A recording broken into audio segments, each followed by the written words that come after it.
Okay. So this evening's session is focused on the post-independence educational landscape. Independent nations have had different trajectories in terms of development after independence. Newly independent post-colonial states such as Trinidad and Tobago are often constrained by long-lasting structures and practices inherited from colonial rule. These systems require individual, collective reflexivity and agency to break free from the education plantocracy and to pursue excellence, well-being, and equity. This evening's discussion will ventilate some of these issues and in terms of its challenges, as well as highlight some of the strides that we have collectively made towards creating a system that puts Trinidad and Tobago in a position to administer these positive changes in terms of building the development panacea for the next few decades. This evening, we have three distinguished gentlemen who will be on the panel, and they include Professor Jerome Delisle, Dr. Tawari, and Mr. Dexter Mitchell. In terms of our general protocols, please ensure that your microphones are muted, and that is up until the question and answer session when I will invite you to unmute your mic and participate. I will be co-chairing this evening. My name is Rebecca Gookool-Bosland, and I work with the Trade and Economic Development Unit at the UWI. My beautiful co-chair this evening is Ms. Denise Deming, and she will be participating in this evening's proceedings. Without further ado, I'd like to introduce Professor Delisle and allow him to make his presentation. Professor Delisle is a professor of educational leadership and is the current director of the School of Education at the University of the West Indies, St. Augustine. He's the chair of the Campus Research Ethics Committee as well. His current research centers on measuring and intervening for systems level educational equity. His research has been published in the top international journals in education and includes an exploration of key policy issues such as leading high poverty schools in Trinidad and Tobago, marginalization of poor students in schooling, gendered schooling outcomes in the Caribbean, and the validity and impact of early education and placement systems in the region. He is also a member of the advisory board for UNESCO's global education monitoring efforts. Professor Delisle, please go ahead to share your screen with us and make your presentation.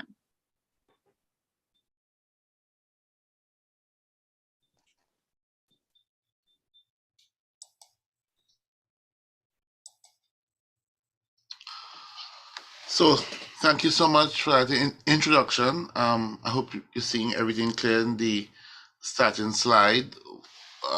These discussions are basically on the progress from 1962 onward.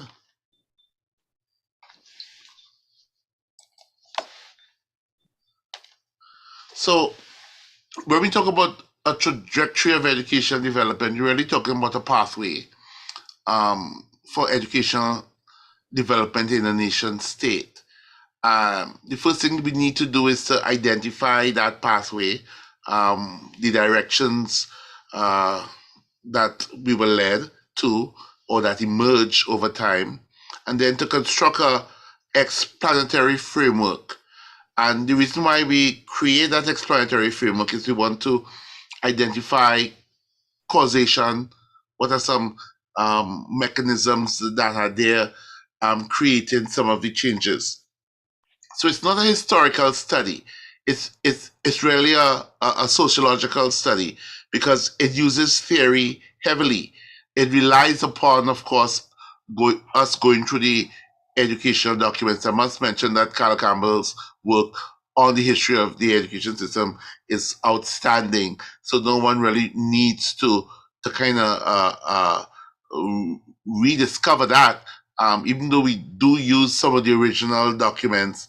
What it does add is the explanation, which, as you'll realize, depends upon a number of areas. The first thing to realize is that change is not inevitable. You can have a change, even in your own life.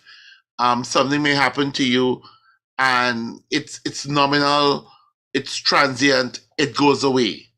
And so when you look at some of the things that we have put in place over the years, comprehensive schooling, back in the 70s, things like school-based management, some have lasted, but lasted really in name only.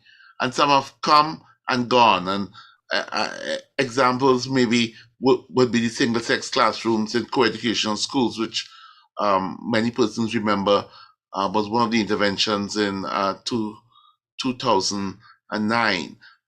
And can we get theory to explain that? I think that's some of the things that we are trying to do when we construct a trajectory of educational development. A number of papers looking at policy and planning the way forward, must be examined. Many of us remember the white paper, but you do have other documents, such as the Education Plan 2002-2006, the various vision documents, which all highlight where the system would like to go. Now, of course, plans are plans, right? That doesn't mean that those objectives were achieved. When we look at the system, the best that we could do was to maybe look at 7 different phases. There is a phase between 62 and 70, which I call post-independence planning. It was the start of the 15-year plan. It was the implementation of the Maurice Plan, which will be 59. So that period, the system was beginning to form rapid expansion, as we will see, and that continued in 1970 to 1980 with the availability of funds, of oil funds. Significant changes were made, as well as opportunities were lost. The 1980s to 1990 involve a change in direction to some extent. The system was becoming surprisingly, at least the secondary system, more differentiated, which is something that we wouldn't have expected. The 1990 to 2000 was a sort of rebirth, some focus on school improvement, not strong, but a great interest in quality, all of this may not be achieved. The first equity period we had occurred between 2000 and 2009, is clearly stated in the 2002 plan. And also we began the process of school-based planning. We had Cambridge Education coming down and doing a consultancy. Again, you must remember a lot of things are done in Trinidad, but they don't last. It's like, sometimes you paint a house and you say, well, you came back, did I paint this house? And then, of course, in 2010 to 29, you had accountability and growth. We were able to settle and see where we were. And now we're entering a new phase, which is post-pandemic. Very exciting. One of the themes that we are developing with time based on this work are missed opportunities. And you can look through the trajectory and you see that there's so many missed opportunities. The opportunity to form a unified system. There has been a lot of debate about, whether the then Prime Minister was political or whether he was playing a game. Maybe he just wanted a unified system. And if you look at the cabinet notes and the meetings, you would realize that maybe he saw things that somebody who understands education would be able to see. So a unified system, we miss that. Of course, the single model for schooling, the comprehensive model, and you may get frightened and say, "Oh, what is he talking about?" Well, Finland works very happily with a comprehensive model. Within a comprehensive model, you can have, tracking inside, and they are quite successful. So a number of systems have tried to use that comprehensive model in order to move forward. It's not a bad word, so don't get frightened. Missed opportunity, very clear. If you're a task force, we may do the same thing. But if you have a task force removing the CE, then that's the purpose of the task force. Of course, it didn't. And again, this was a case where the politicians saw the opportunity, says, well, fine, we've reached universal secondary education. The past documents weren't sure about whether you will need a placement exam. See what you could do. Placement exam was retained.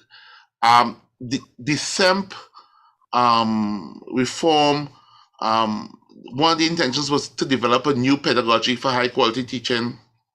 Another miss, problem solving, collaborative problem solving.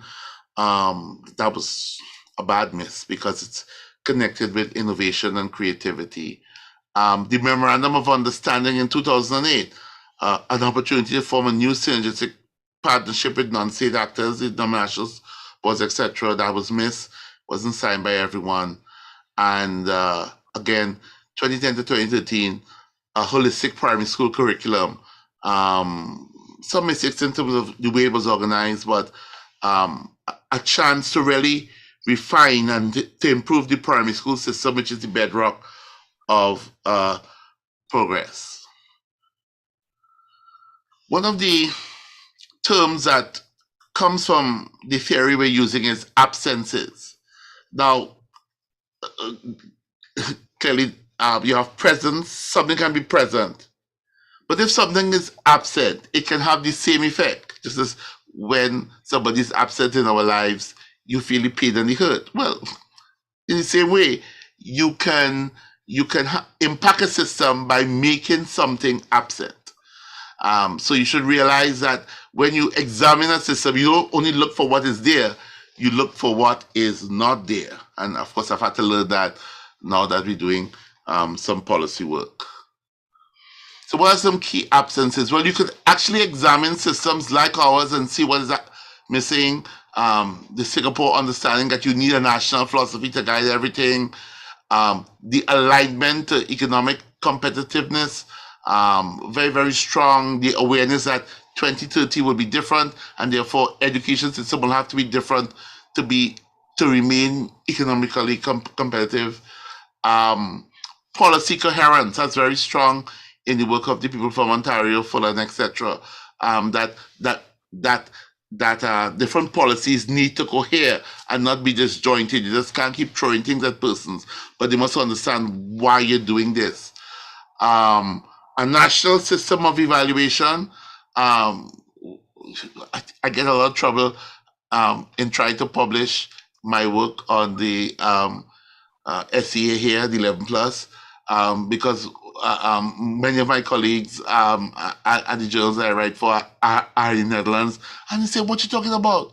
We have the CETO test, which is 12 plus. We have the non-national schools. What's wrong with you?" And so you realize that some systems are able to work, but what they do have is a very strong inspection system going back to the 1800s.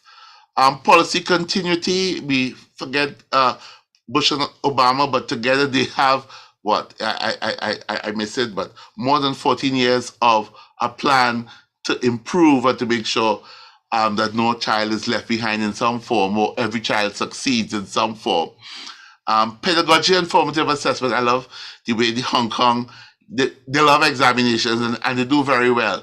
But they fought and they say, you must learn to do formative assessment and give people feedback. Stop this exam thing. And, they focus so much on that. School improvement, very, very strong in Scotland and Ontario. Ireland, another system with different types of schools, school development planning. It goes through Parliament, and everybody has to do it. And finally, a single model of secondary education. So those are some absences. How did we do? We tried to graph it, but I don't know if I captured everything. The system has expanded, and everybody gets to go to school, and that's a wonderful thing.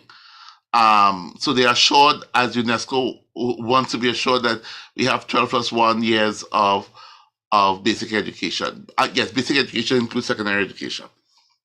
Quality and equity, not so much, maybe decline with some of the missed opportunities. Recent concern with student well-being, I'm sure it's going to be a future concern.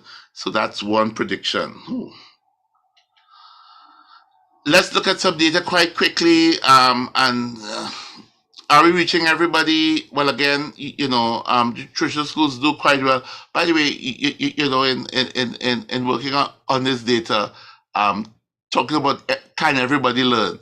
I do need to tell you that the pass rate in terms of O levels, so yes, they have O levels. Singapore is 85.9. That's the highest figure that they've had. But they've had 80s all for the last 4 years. So everybody, the entire system. But you see that different school models perform differently in Trinidad and Tobago.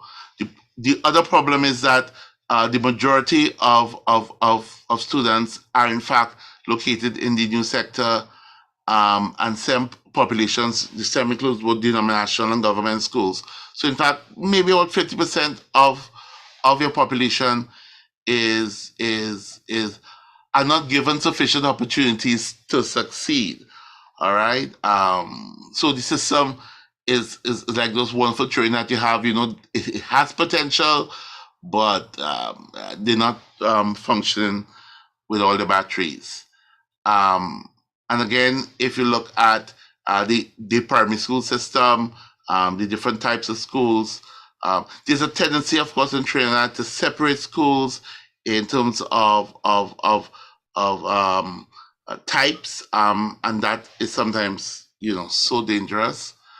The system produces a lower edge, and of course that edge will increase with the COVID-19 pandemic because of some of these situations. 30% is not a good indicator, and I reported because it's a government thing, but it doesn't really tell the full story. This is interesting. How do we compare internationally? And you have to do that. Educators don't like to do that because they say, well, we are special. Okay. Well, this is not hurricane season, and we may, well, I hope not, but you're not special. You have to compete. You have to sell to Latin America. And if you look at Latin America, you realize that Latin America as a region does have a problem in terms of those red bars. The performance is not as, it's a lot of red bars. And even though we think we have a high performance system, it's 1.4% of students at levels 5 and 6 compared with the average OECD and with some of the top countries. So that bottom is such a dangerous thing. And by the way, I remember a young student corrected me. She said, well, everybody don't need to do science. Science is an outcome of secondary education. You don't want the future citizen. You want them to know English, math, collaborative problem solving. I'm using PISA terms, so you can always correlate PISA. And science, all right? They need to know what a vaccine is and what the virus is, for sure. Again, so science not only to become a doctor. I forgot people think that was it. Doctors are doctors. Knowing science is about being a good citizen. One of the issues is the variation by socioeconomic factors, and that's very, very sharp across the schools in Trinidad and Tobago, but we're still underperforming. How do we remove that large SES gap. But to be truthful, we've never ever reached everybody. This goes back to 61 and 70. And you can see as you increase the numbers doing entering the common entrance, the numbers who got a place remain the same: 17, 17, 21, 13, 19, 20, 18. So one 4/5 of the population did not have access to secondary school. So we've come far in terms of expansion. How do we explain this? Well, I've used in the past a lot of post-colonial theory. It didn't explain everything, but because I do a lot of critical realism. When I came here 40 years ago, um, you know, Carol Keller said, "Well, you need to read Archer's book." I didn't want to read because it was too big, but now I do read her work, and morphogenetic theory does it help us to explain a lot of what went on. So we do have colonial structures and processes, but if we remove it, it's not going to change because it's about people. It's about us, and it's about agency. It's about reflection. It's about something called culture. It's not what you think. It's about the way we think and the way we understand. And the level of awareness. The reason why I will agree to discussions like these is because the levels of awareness in the community of people really needs to increase. So we need to know the choices that we are making and what where that goes. Um, to some extent, we don't have so much information. I've showed you some graphs. We do produce lots of information. The but that communication with the population in terms of data is not there, so people are sometimes unaware. Although, by the way, the population is very sensitive to any change that occurs. Of course, I can't discuss that. That will have to be left for whenever the committee shares with you. There's no single logic to the system. What emerges does benefit a few, and some people are aware of how they benefit from the system and can use the system well. Causality emerges over time, and individual interests are also elaborated over time. So sometimes you get opposing forces and they join, but it is for the purpose of their own individual interests. And that's why it's so important to have a national education philosophy, because what happens is that people see, well, I need this, I want this, I seek this, but it ends up to be an opposing force and it results in this, and the entire system loses. What constrains us? That's something that we need to do. Sometimes, ideas just kind of bond us together, keep us back. How do we work on that? And so the whole idea about the level of reflexivity is so important so that we can overcome and really become agents of change. Apparently, trying to understand Singapore's improvement from 65, you would understand the level of agency and reflexivity. And even though you may criticize their form of government, that reflexivity and agency is scattered throughout the NIE and the ministry, as well as in the population. They're aware of changes. That's primarily because to their mind, they don't have resources. Their resources are themselves. But that's true of Norway too, which is the oil country. They're very, very conscious of the role of the education system, and it's frightening how conscious they are. They had this experiment with two teachers in the classroom, and they kept it even though it was so costly because they were seeing improvement. They saw the data, they saw the system improving, and they said, well, look, we're going to keep two teachers in the classroom. I'm not to lie, right? But what happens, one teacher teaches and the other teacher deals with the ones who are left behind. I'm not saying that is a policy. I'm saying that it worked for them. It was an experiment. Everybody got together, the union, everybody saying we're going to keep that because we want to move forward. All right, a little bit talk about reflexivity, collective reflexivity, individual reflexivity. We discuss, we deliberate inside. There is a need for discussion and social interaction for that reflexivity to be built. I hope you discuss that with me. Now, where do we go from here? Well, clearly there's a need for a Build Back Better program. The COVID impact is clearly, you will agree, a little more difficult. And now it's not just learning loss, it's also an impact upon well-being. So what structures and processes can be altered now in the future? What kind of education system do we want to help foster greater economic competitiveness? Can we afford the wastage? You know, sometimes we take our interest, but then if we realize that 50% of persons are not doing well, is it fair? Is it just? Is it rational? They say, well, all right, 50%, right? They don't get a job in any case. That is frightening thinking. So we also need to hold on to myth. This idea about a skilled artisan.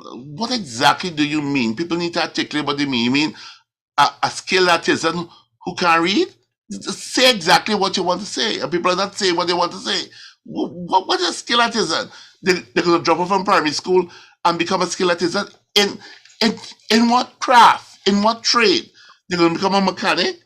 And you're going to fill out the when they want to go to USA, you're going to fill out the visa forms for them, because that's crazy. So they don't need to bring up things like that you hear from long time. Just get rid of that. Throw it away, as the Bible says. We can only go forward if we go with everyone. We have to absent the absences. So if something is absent, bring it in, and that leads to a change of conscience that propels change.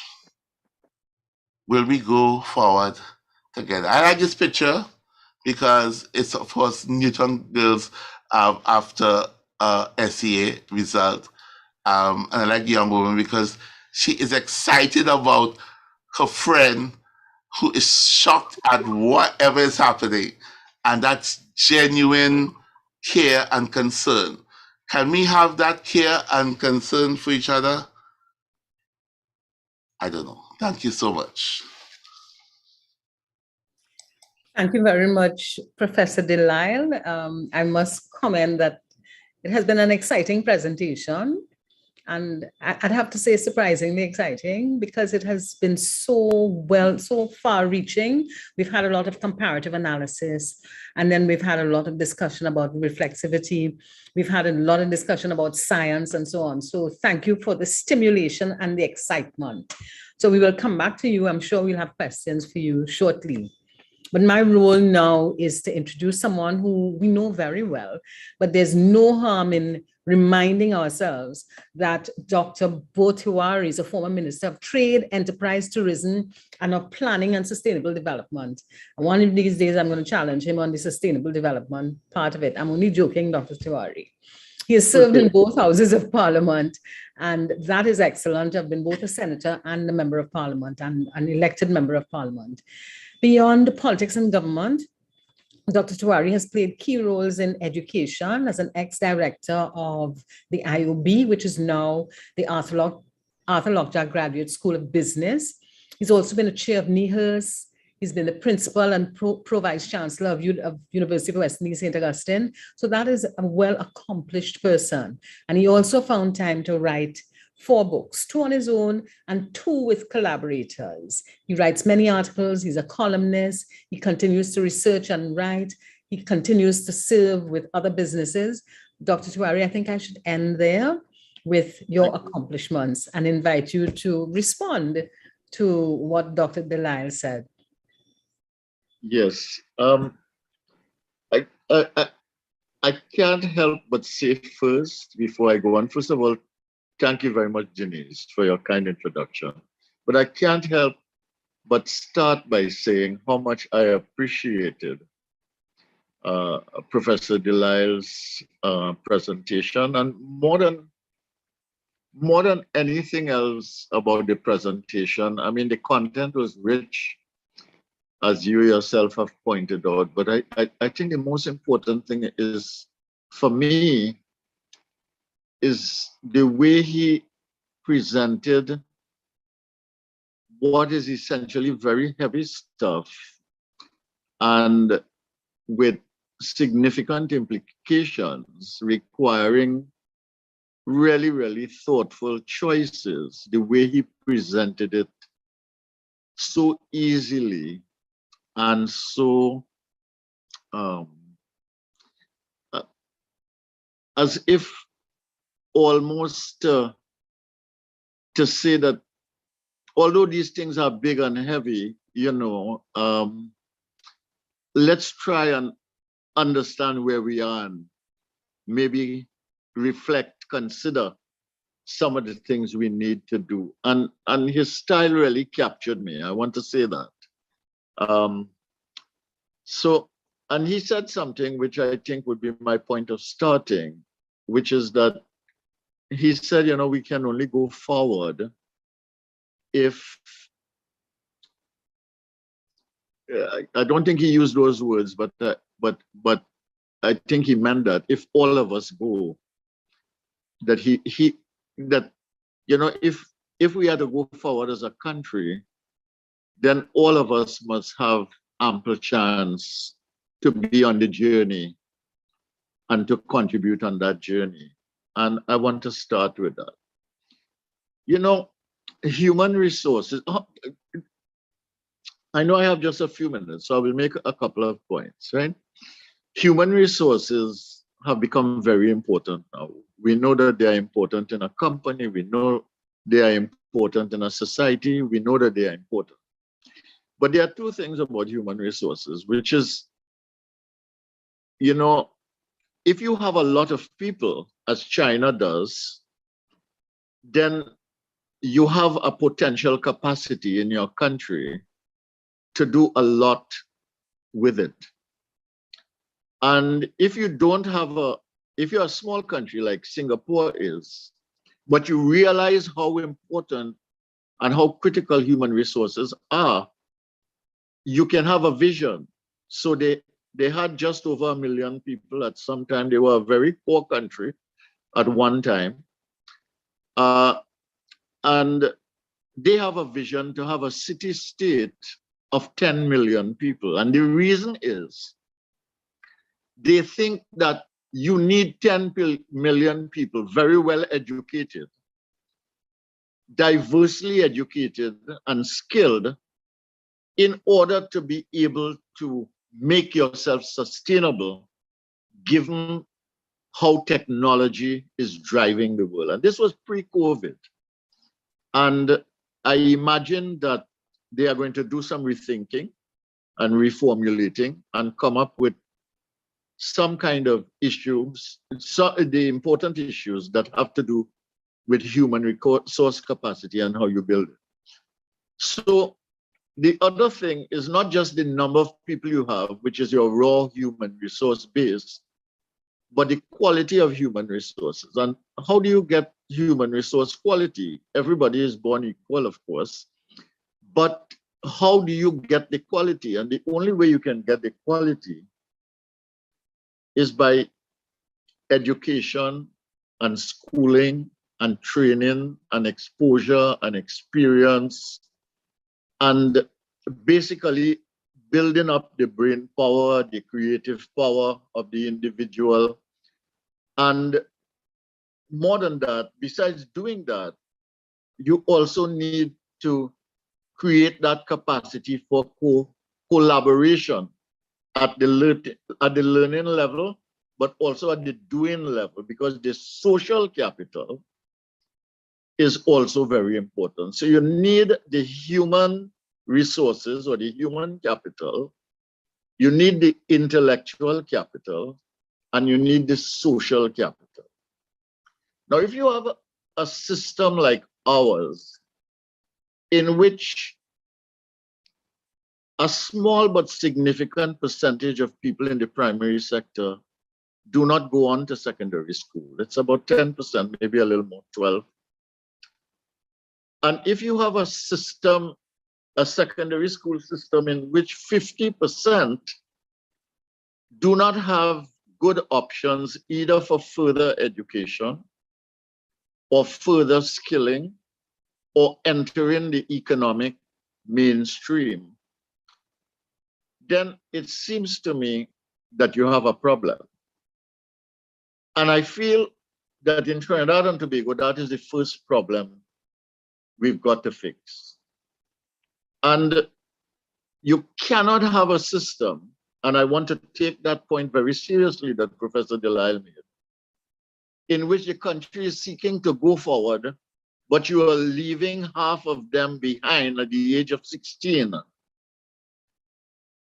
You know, and whatever the reasons for that, it might be economics, it might be the structure of family, it might be the home, it might be the schools, the structure of the school systems where you really have variation in quality, which then creates the condition for entrenched inequality afterwards.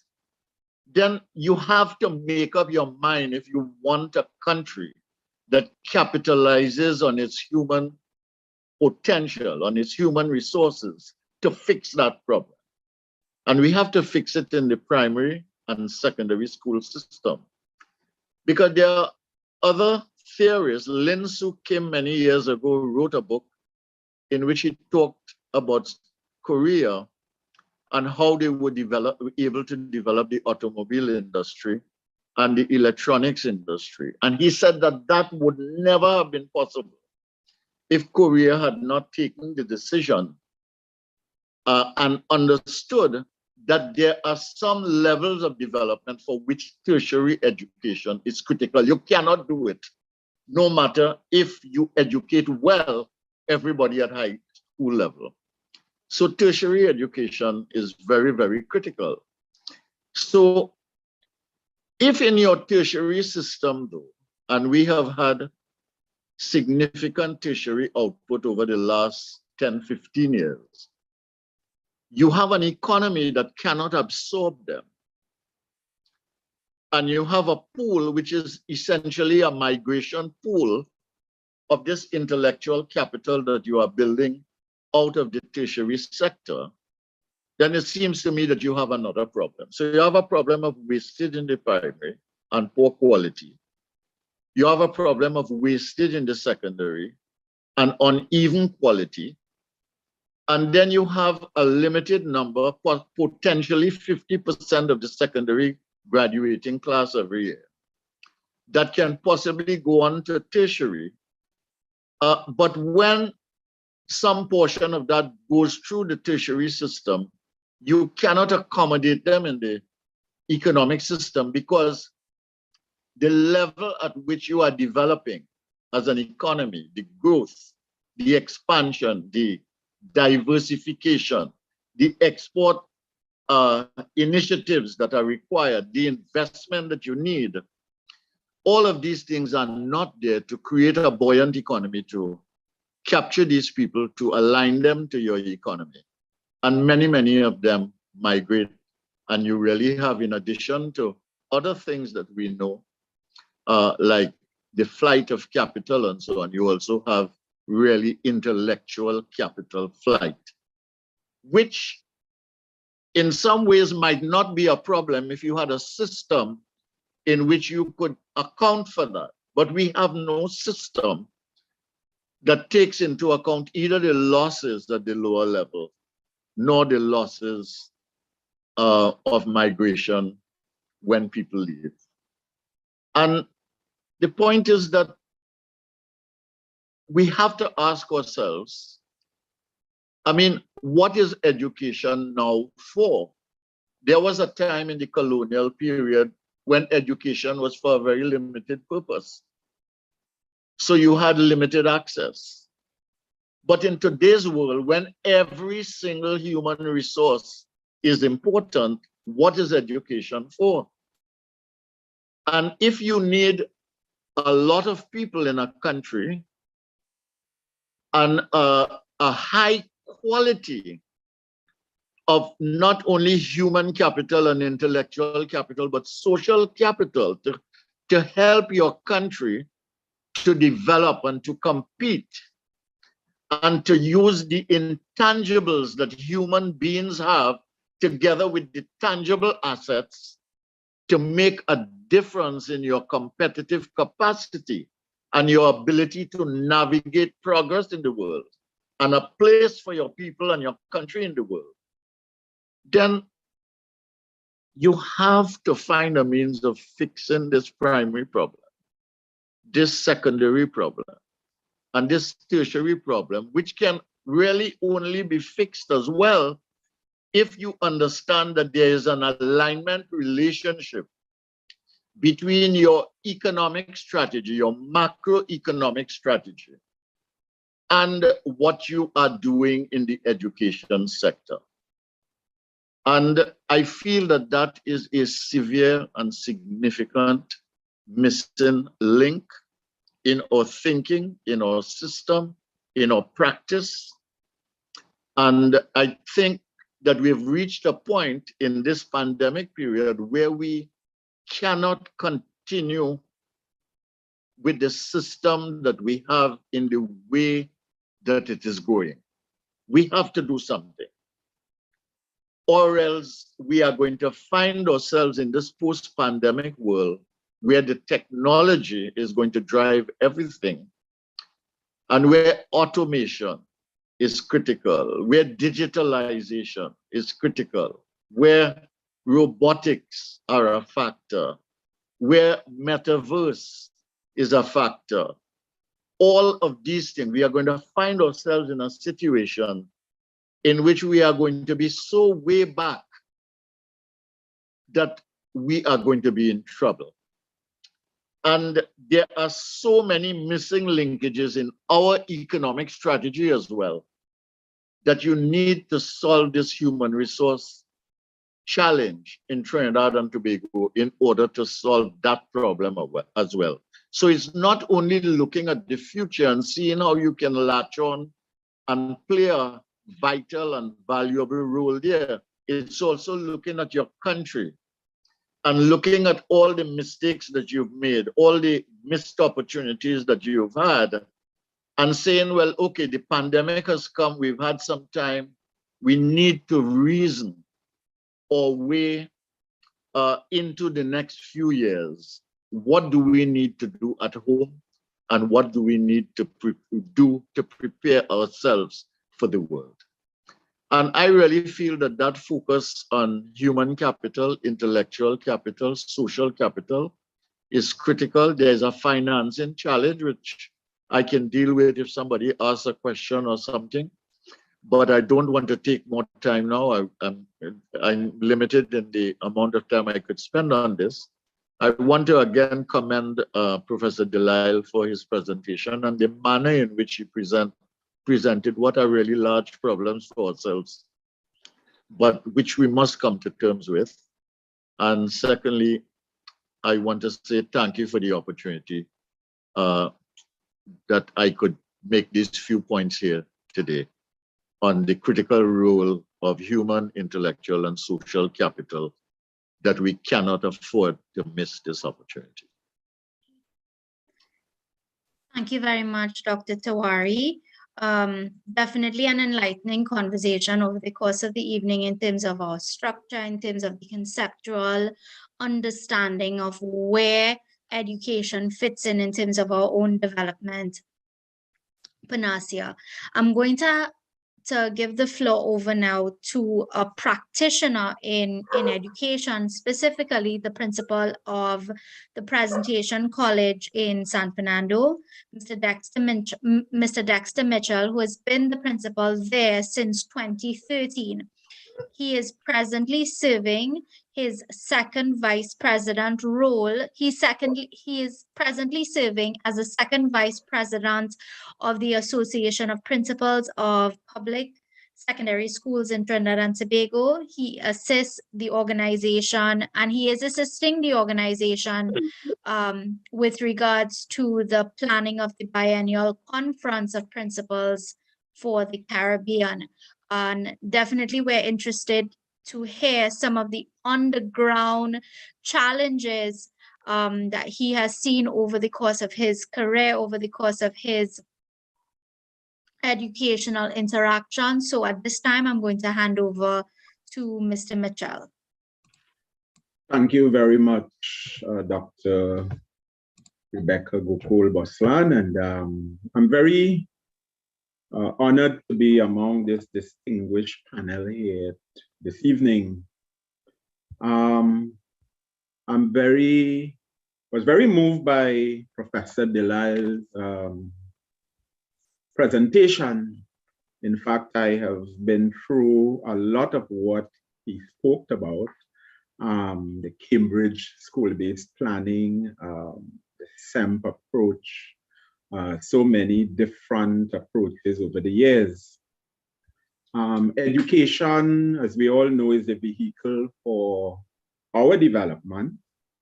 And I always say, show me your society, and I see your education system. And I quite agree that we continue to miss opportunities. We need to be bold in our approach. And one of the things that my mantra that I work with, and I really stole it from a lady I admire very much, who was a school supervisor, Ms. Claire Telemark. Good teaching must take place every day for every child, in every class, in every school. And I know that I'm a product of the post-independence educational landscape. I was born after 1962. And I am presently a practitioner in this education landscape. And I view things from several perspectives. And I think there are things that we can celebrate. There are things that we lament.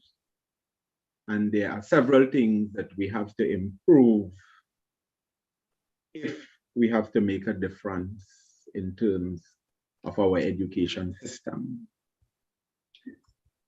I believe that education is the vehicle for our economic development, and we need to align our system with our economic outputs and so on. As a practitioner, I must say that when we look at the educational landscape, we have to look at the variables, all those things that make up what we call a good school. Schools that persons would want their children to go to. And all schools ought to be good schools. And why are we failing? I would be bold enough to say that we have to look at the leadership.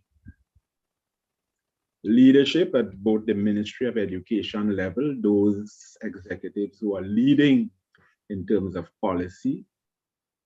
Are they bold enough to make the kind of changes that Professor Delisle and Dr. Tiwari speaking about? The leadership and integrative management of our schools, and I think that is crucial. We have stopped training our principals. I think the last set of training was during the SEM that Professor Delisle spoke about, and he reminded us, I think that was in 1998 or thereabout. An excellent teacher may not make an excellent principal. And so we have to train our administrators to lead and manage this very complex institution that we call schools. And so we're talking about a radical shift, as Dr. Wayne Frederick, one of the things he said to us recently as Caribbean principals when students come to his university, what do you come for? Do you come for an education or do you come for certification? Training is crucial. And we have to make that paradigm shift into what we really want as a country. I heard Professor Delisle spoke about formative assessments and so on. We have to make that a radical shift somehow from that very burdensome for 11-year-olds, that essay. I was privileged, I should say, to have seen some young people break down, I should say, writing the SCA examination. The young 11-year-old who could not even complete the paper despite his father saying to me that he is the top of his class in his school. So we have to look at all of these things. What are we delivering at the end of the day? I know that we have produced over the years from 1962 to now, we have produced some of top citizens, some of the best that can hold their own in any part of the world, yes. But we have also left behind a lot. I know that out of this barrack yard, 10,000 flowers bloom, but we also have 40,000 who have not seen the light, the sunlight, to have their seeds germinate and all of that. So it would call for a radical thinking. I would like to just suggest, from where we sit at this point in time, and we're trying to see how best we can produce better schools, better education, space for our citizens. And in the interim, I just want to suggest, again, some basic things. Short term, the training of our administrators, support for our schools from our stakeholders, parents support, alumni support, business community support. We have to look, when we look at the levels of crime in the society, the role of the school, values education, character building, ethics, extracurricular involvement, the role of sports and arts in the education system. I'm hoping that we can create a system catering for the specialist needs of all our citizens. Yes, we may maintain the traditional type of schools that we are accustomed to, but I believe that we need to go further and have more specialist schools in our country, schools that can be devoted to sports, arts, and culture, and maintaining the traditional mathematics and science and so on. I think we need to encourage entrepreneurship in our schools, teach leadership. And we can do it as a country. I think we are resilient enough. We have the capacity, but we have to take that bold step. We can share best practices among ourselves. And we could utilize a number of persons, many who have gone beyond age 60 to assist us in that drive. I could tell you that at my school, I have many persons who are assisting, delivering, over 60. I had an 85-year-old man who was teaching physical education, who taught most of the PE teachers in the country. teaching our sixth form, Cape, and so on. We have the capacity to make the change. We have the courage to do it. We talk about school-based management. Professor Delisle spoke about that.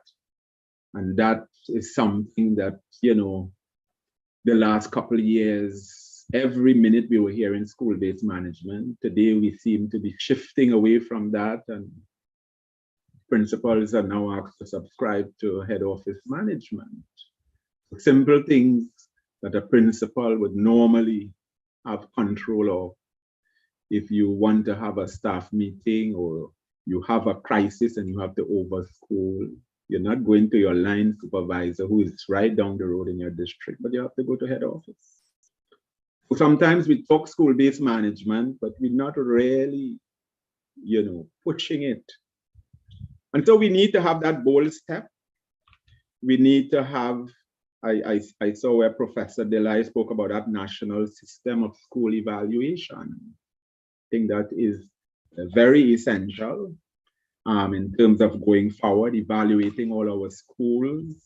We need to look at school improvement, you know, and of course come up with that national education policy in which all our citizens move ahead. No one is left behind, no student left behind. But are we bold enough to do that? Are we able to shift away from what we traditionally do, what we call education, and move? And I think if we don't at this point in time as a country, we'll be left behind. The pandemic has taught us a lot of lessons. The reality, are we learning from those lessons, and are we willing and be bold enough to have the political will or whatever will that is needed to really move forward our country? If we don't, we will pay the price. And in 2075, we'll be still talking about those missed opportunities. So thank you very much for including me in this discussion. And I think that, you know, we have a lot to think about and to ponder upon our system as it is today. Thank you very much. Thank you very much, Mr. Mitchell. And if there are two takeaways that I have from what you're talking about, is one, that we need to be bold. And I think that that is such an important comment. And the second takeaway that I have is your recognition of the over 60s, because there are people who have no recognition for the over 60s. They think that the over 60s should just disappear. But we're going to move on to questions from our participants. But before I do that, I just want to do a round with our presenters. And I want to start, it's the same question I'm going to ask Professor Delisle, Dr. Tiwari, and you, Mr. Mitchell. And that question is, if money was not a problem, what is the single action you would take in terms of the future of our education? No, let me start with Professor Delisle. I'll give you a chance to think about it. Professor Delisle, I'm putting you on the spot. Yeah, you are, of course, because I do chair a committee that is involved in looking at trying to change some things. Well, my friends in the Netherlands would say and have said we need to have a national evaluation system, which will include both self-evaluation for schools and some external evaluation. Now, it's called inspection, but it's not the whole inspection. It's that we know where the school is, they can get feedback, they can respond to the feedback, and they can move forward. I think that which the governments in the past have tried to put in, I can actually locate a set of consultants that came in to do it, but it was never rolled out. That may, because all the OECD countries, all the European countries have very, very strong inspection systems. And of course, South Africa is attempting to do so as well. So just that. So thank you very much. Evaluation, you're saying, is extremely important. What has historically been described as inspection, change it to evaluation, and you think that that is the single most important thing that we should be doing. Is Dr. Tiwari on our chat, or has he disappeared? No, I'm there. Yes. What is your single thing that you would do? Well, Okay, it's hard to say a single thing, but I think that what I would focus on is curriculum, a redesign of the curriculum, an emphasis on school performance, and that goes for every school across the board in the context of the altered curriculum, which may not necessarily focus only, let's say, on CXC. And that school performance should be linked to the achievement of every child of every cohort every year that comes through that school system. So I would say the curriculum transformation, the school performance insistence on standards, and those standards relate to the achievement of individual students within the school in every incoming year. Thank you very much, Dr. Tiwari. And Mr. Mitchell, what is your single? Don't do a Dr. Tiwari on me. Well, I agree with what Professor Delisle and Dr. Tiwari is saying, and I would add to them that I would look at how we assess our students rather than one kind of assessment at the end of the day, but more or less take a multidimensional approach to assessment. It is something I'm passionate about since my days at the School of Education, so much that I did a paper on that. And I think how we assess our students, I would take a very bold approach with respect to that. Thank you very much. And I think, we have 3 solutions to our problems. Evaluation, and we're talking about evaluation of all parts in terms of curricula. Now you're talking about assessment. So that just in one kind of round, I think we have a lot of data, a lot of information that we can work with. Let us continue. And if I can ask, I see Kevin Bagalu's hand is up. Do you have a question? If you wish to unmute and ask a question. All right, there's no answer there. Kevin's question is in the chat. I don't know whose question this is. From my perspective, I believe that there's a question that requires empirical evidence, since it can be a host of factors, not merely, I think, to address that issue as well. The typical blame game should not be at the forefront of finding actionable solutions. Anybody want to comment on that? The issue of how, instead of focusing on the blame game, that we should be looking at actionable solutions, which is really taking a solution-focused approach to some of our problems. Any comments on that? Ms. Deming, Mr. Bagalu has unmuted his mic, and I noticed his hand is up as well. Okay, so if we have an answer for the first question, and then we can go to Mr. Bagalu. Nobody wants to take that one on. Well, no, I would agree with the person who said that we shouldn't have a blame game. That doesn't take us anywhere. Yeah. And I do agree that we should, the key to this is problem identification and solution finding. I would have that kind of focus for this. Thank you very much. And if we could just take your advice on everything in our society, we'll make a difference. Problem identification and then being solution focused. So Kevin, are you ready to ask a question?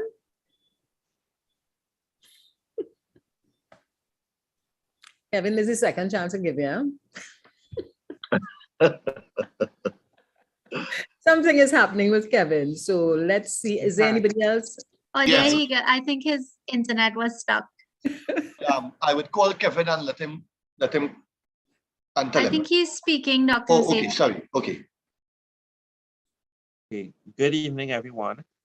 So we're having a little bit of technical problem here. I have 2 questions here, but Professor Delisle made a very nice, good, simple presentation, and it is everything that is taking place is what basically he said there.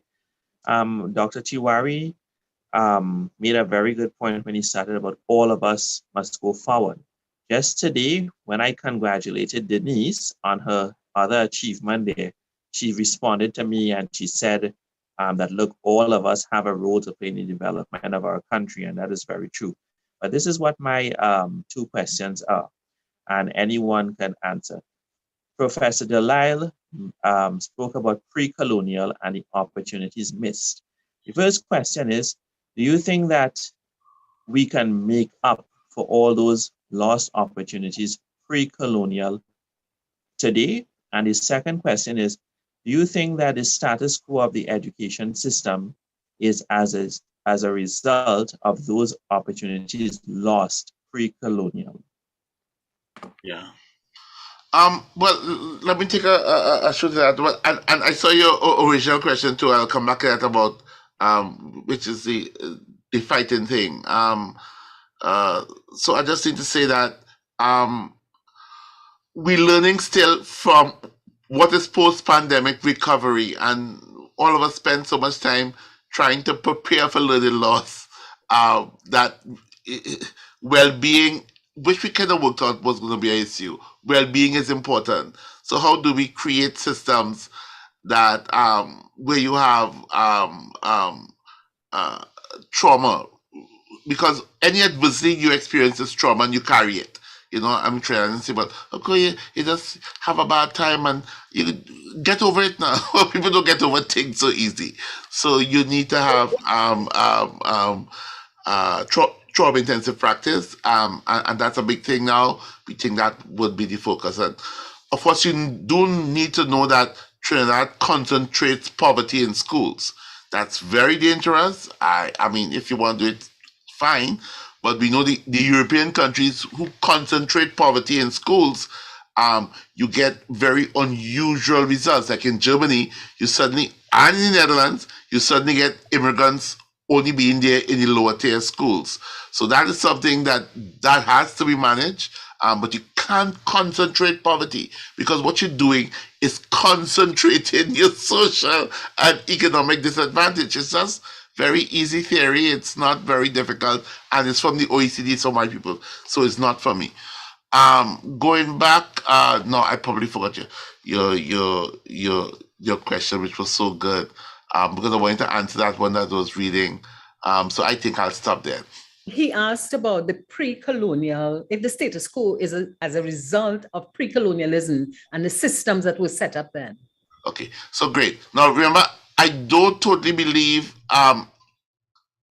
colonialism can be blamed for some things, but I am now convinced by my colleagues in other places that you have to look at what happened in the post-colonial period as well.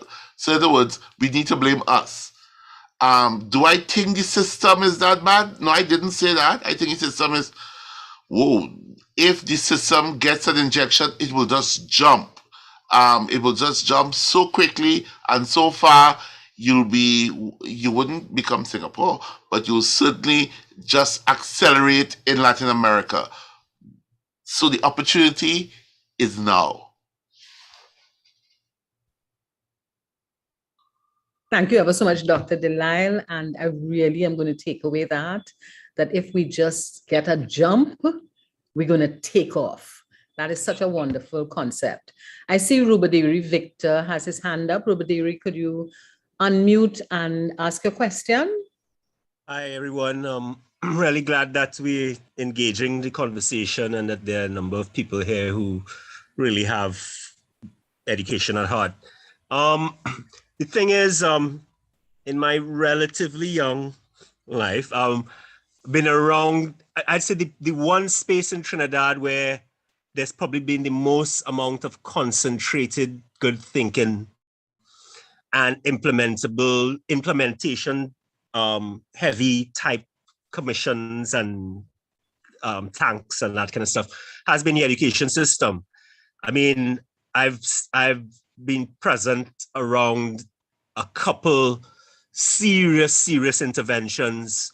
Most probably comprehensively the one that was done during the period of Hazel Manning, where there was like broad-based right across all the things that we're talking about, curriculum development, some of the best thinking, international best practice, all kinds of indigenous models, all kinds of things. And education has proven to be the hardest nut to crack in terms of one of the singular places where not much of the reform that has been there since the independence period has actually happened. And it's as deep as it is wide. And when something is that, when it's that holistically bad, it means that it's working perfectly exactly as it should be. Meaning that the education system that we have, because it has been so brilliantly resistant to all comers, means that it is working exactly as it is to facilitate the type of society that we live in, meaning super classist and violent and all the other things. My suggestion and the solution at where I believe that a number of the different crises in this country and a number of liberation type organizations and stuff across the planet have arrived at is at the place of maroonage. I believe that the time has come to abandon the state or abandon the plantation, and that well-thinking people need to construct the institutional best practice alternatives. I think that what the country needs, what it can do, what is within the ambit of the people who think well about such matters, might be the creation of 3 or 4 magnet schools that model the best practice of what we think these institutions, I'd say at secondary level, I think that's where a lot of the issue is. Arts model school, a tech VOC model school, magnet school, high tech digital school, like different ones programmed along the line, and that those of us who have best thinking and who have the belly go after the creation of these institutions as the models. And the thing is that I think that when they're programmed, they will begin to exhibit the characteristics and the graduates and the stuff that we've been talking about for so long. And that's when we might start to see the acceleration of adoption inside the mainstream system. But it's not going to happen. It has been resistant for 60-something years. And so us talking about it and that kind of stuff, the kinds of minds that have and energies that have put their life's blood to curriculum and education reform to no avail, it's a long list. I think, again, maroonage, we at a civilizational moment of maroonage. And I think those of us with right thinking need to take the tenor of the times, Avengers assemble and put our heads together. It needs real estate and it needs those kinds of things. They have all kinds of things. We have a Facebook group on magnet schools where we started those kinds of conversations. People had identified certain real estates like the St. Augustine Green Machine School and all others and that kind of stuff that are abandoned and where there's real estate available and that kind of stuff. But there are enough people here and in the diaspora who would return for an adventure like this, and where cogent strategic resources can be put to those magnet schools, which I believe are the revolution. And that's my intervention. I think that's the moment we're at. Thank you very much, Rubadiri. If I can go to the chat, one of the questions is, can anyone speak to the remedial education as a means to address the fallout regarding those who call the underserved or the less fortunate in society? How can we link social services to education in moving those who can to becoming productive and more independent and more independent of handouts? Anybody want to tackle that question? Well, I would like to say that, yes, remedial education is needed.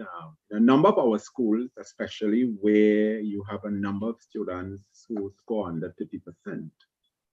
But even beyond that, we need to take a more holistic approach. So for instance, I would have opened up the doors of Presentation College to have altar classes on evenings. And we see a lot of adults come in without any kind of shame or anything like that.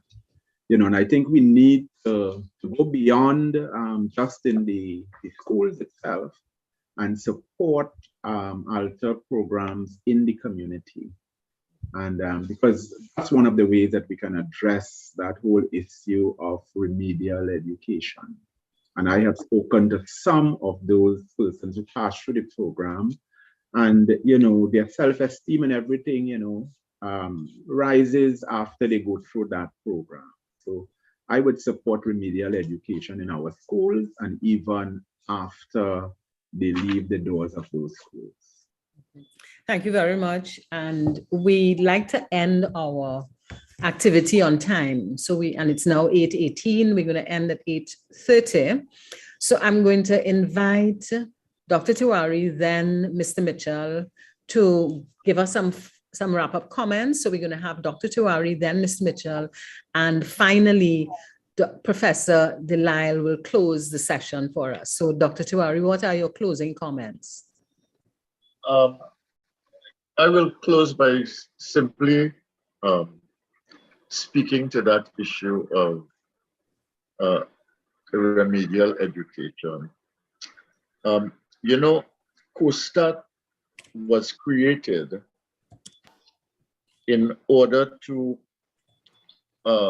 establish a community college, one element of which would have been to take students who had perhaps not gotten 5 CXCs or maybe got no CXCs, not ask them to repeat CXC, and not ask them how much you pass in order to get in. Just take them.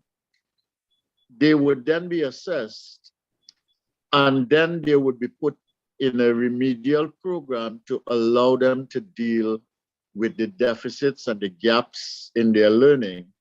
Take them up to a point and excite them with the learning so that they might want to go further. I don't know why that system has not worked.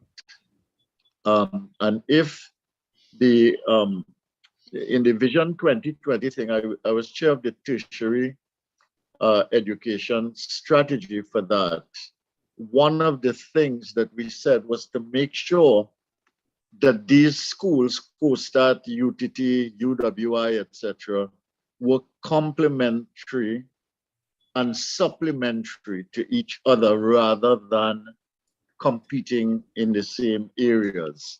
And COSTAT was for that specific purpose, to bridge the gap between those who had not done so well in the secondary school system, but who, with a little help, could perhaps go on to further education and with the gap filled, etc. So, I mean, I think it is something that is doable and something that we can do. And I want to emphasize the point I made earlier, which is that we have to fix the primary and secondary school system and to recognize that tertiary education is, and that doesn't mean only academic tertiary education, is really critical if you are going to meet the requirements of world development and where it's headed. And if you are going to make a space and a place for your country.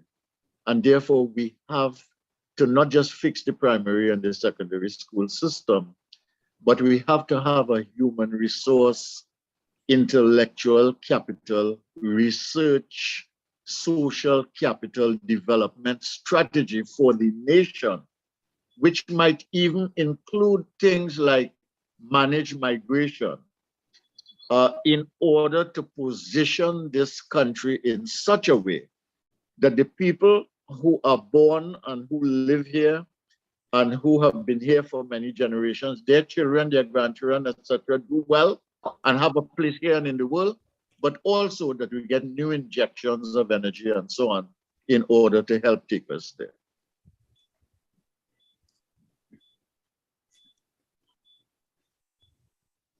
Okay, I'm Thank good. you, Dr. Tawari.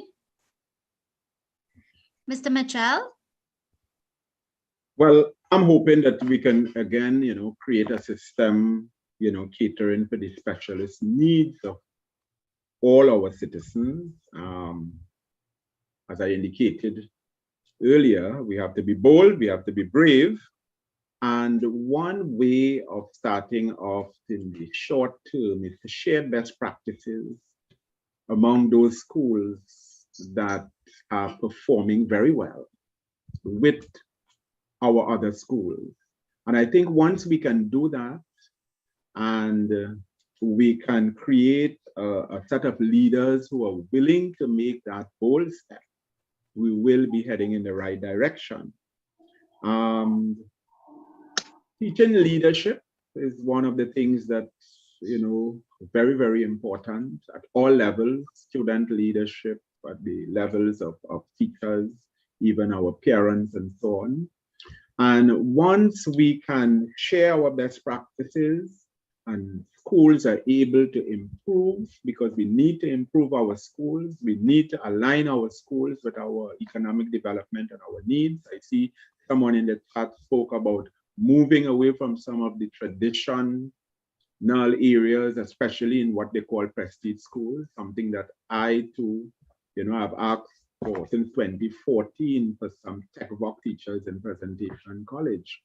And if you look at our scholarships, we are getting scholarships now in the technical areas. And that is where we have to move, So I am hoping that we can share best practices, even with some of the weaker schools who have certain strengths. And hopefully, we could also use sports, culture, and the arts as a vehicle for national development in our schools. Thank you, Mr. Mitchell. Professor Delisle, Right, your I'll be very closing quick. comments. I love the talk about remediation. The future, which is now, is to be very conscious of evidence-based practice. So even as a policy worker, which I am, we sit down and we see what works, where and how, and the effect sizes. The effect sizes are very clear. You don't remediate at 11 to 13. You'd use early interventions. And there are actually ministers for both parties which have actually done that, Mrs. Manning and Dr. Gopi Singh, and they understood that. And when that was shared, they responded. As you remember, Dr. Gopi Singh put the coaches, literacy coaches, in specific target schools and said work early. And of course, that was clear in terms of Mrs. Manning's own agenda throughout. So use what we call evidence-based practice. And the reason for that is the effect is much sharper in standard 1, standard 2, standard 3. But you're going to leave a child? You're going to leave a child so that they pass for a school and then say, here, come in the STARS program. Let me remediate you. A child 13, 14, 15, they're going to sit down and say, teach me to read again. So we need to be clear. We need to stop wasting money.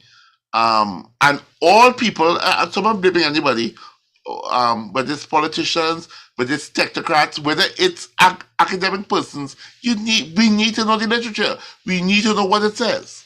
That's it. Professor Delisle, thank you very much. Ladies and gentlemen, the richness of the conversation this evening tells me, and I hope it tells you as well, that we have merely just scratched the surface of what is needed.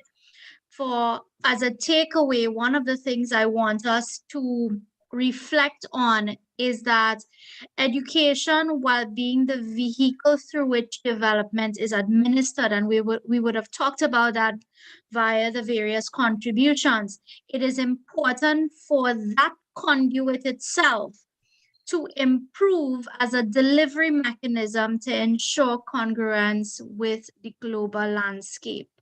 And it comes down to development administration and the administration of development and the way in which that nexus exists. So I want us to go away from tonight's conversation reflecting on the wealth of information that has been put forward and take it into your various networks, the importance of looking towards the literature, looking towards that best practice and improving the way that Trinidad and Tobago is run. With that, I say thank you very much to all our panelists. Thank you very much to my co-chair, Ms. Deming. Thank you very much to all of the persons who would have joined us tonight, and to the staff of the Trade and Economic Development Unit for pulling this session together. Everyone have a good evening, and I will see you all in a few weeks' time for our next conversation. Good night, everyone.